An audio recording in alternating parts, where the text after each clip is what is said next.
As President-elect Joe Biden, he transitions into the White House and control of the Senate, teeters on the outcome of two Georgia runoff elections in January. Republicans are going to see a major shift in power dynamics over the next year. So senior politics reporter at Vox, Jane Coaston, is here to talk about what happened for the GOP this election and what the path looks like moving forward. So great to see you, Jane. Good to see you, Jane. Thanks so much for having me.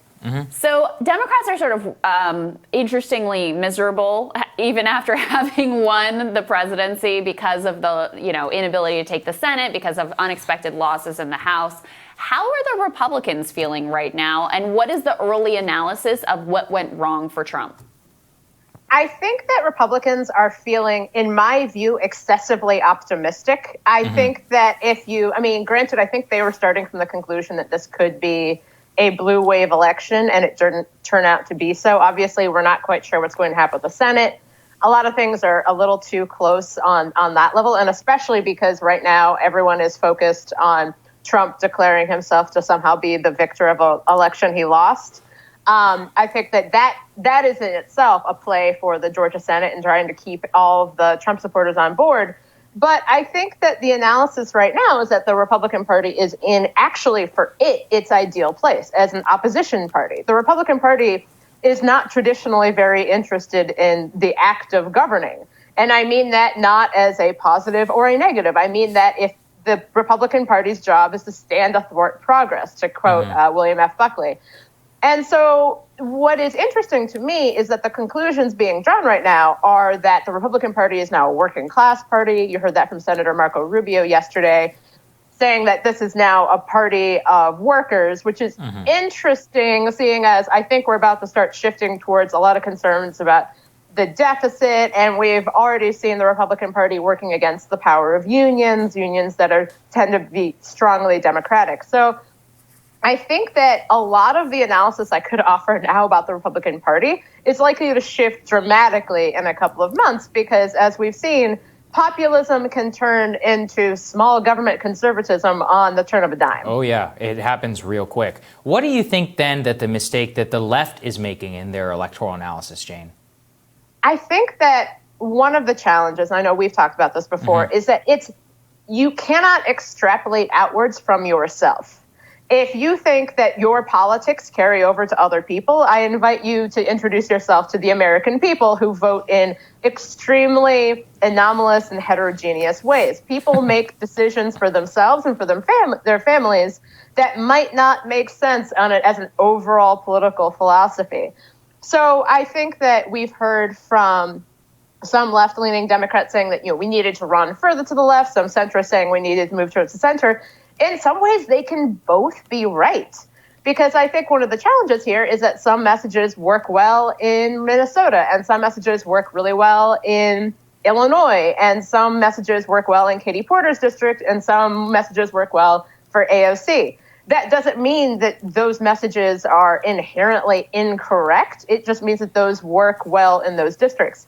The challenge is that if you watched a lot of swing state political advertising over the last couple of months, Democrats had the challenge of having a lot of their messaging tied to the furthest left messaging of other Democrats who were using different messaging. However, when you saw with Republicans, it was very interesting how Republican advertising, a lot of it didn't mention Trump at all. A lot of it was very focused on, I'll stand up to the president no matter who it is or no matter if they're right or wrong or whatever.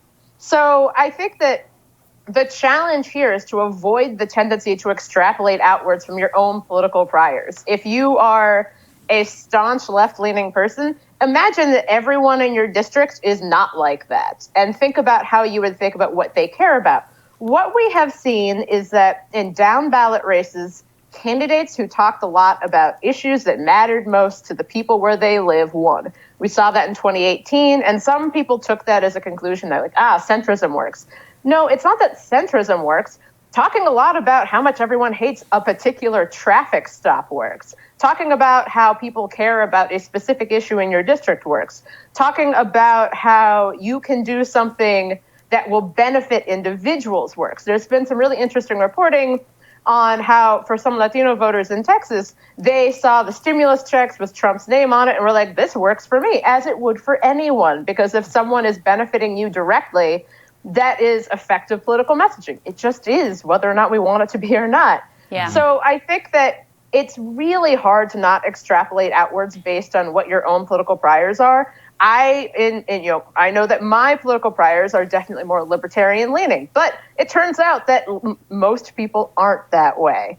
And I think that remembering that people can vote for both Donald Trump and a $15 minimum wage, people can oppose, quote unquote, defunding the police, but believe that police oversight should be more present and hate that the police are enforcing social distancing. Like, people are complicated, and you have to recognize that in your politics. And have conflicting strains of feelings about all of these things as well. Most people don't have, don't spend all their life thinking on a precise worldview the way that freaks like all of us do, right? Right. We're Jane, very weird.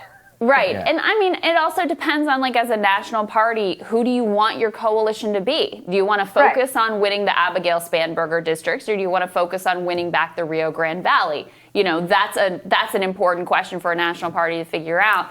Jane, on the right, how are Republicans feeling about the fact that Trump reportedly looking at a media venture, he's setting up a leadership pack so he can continue to play kingmaker, he's floating running in 2024, which I'm sure would be very disappointing to people like Marco Rubio and Tom Cotton and others. How is the Republican Party grappling with the fact that Trump may be defeated, but he's not going anywhere? I think that on a lot of those questions, I keep referencing the monorail episode of The Simpsons because that's what I see a lot of this as being. It is a massive fundraising boost. So much of this campaign has been a massive fundraising boost. Right now, if you donate to Trump's election fund, 60% of it goes to the Republican National Committee. So I think that a lot of what Trump is saying he will do is an aim to continue having attention drawn to himself, and an attention that will eventually pay off monetarily. So I think that if you're a Republican, you're concerned here, because a lot of the pressure Republicans are facing is both ground up and top down. Top down coming from Trump, ground up coming from Trump supporters. The challenge will be attempting to figure out and postulate what that looks like going forward. We don't know how powerful Trump will be as a messenger when he is no longer the president of the United States and when he just becomes another loud person on the internet. And we've seen, he's talking about starting a media venture and how that might work. But again, starting a media venture is something that he allegedly was thinking about doing back in 2016. And clearly that could prove effective. But let's keep in mind that Fox News has a nearly 30-year head start as being an actual media entity. So I think that Republicans are concerned, and that's why you've heard people who are 2024 frontrunners essentially staying very close to Trump and thinking about him as being either the person who could help them or hurt them the most. But I would also remember that one of the challenges of our politics is that we have so much recency bias. And so what might be effective politically right now, in 4 years, who knows? Who knows what happens in the 2022 midterms? Who knows how powerful a Trumpian message is when it's coming from a Trump who is who is 2 years, 4 years in the future. Right. Yeah, I think it's such an excellent point. Jane, thank you so much for joining us. We really appreciate it. Great to see you, Jane. Bye. Thanks so much for having me. Of course. Coming up, national political reporter with Politico, Alex Thompson is going to discuss Biden's transition to the White House. That is next on Rising.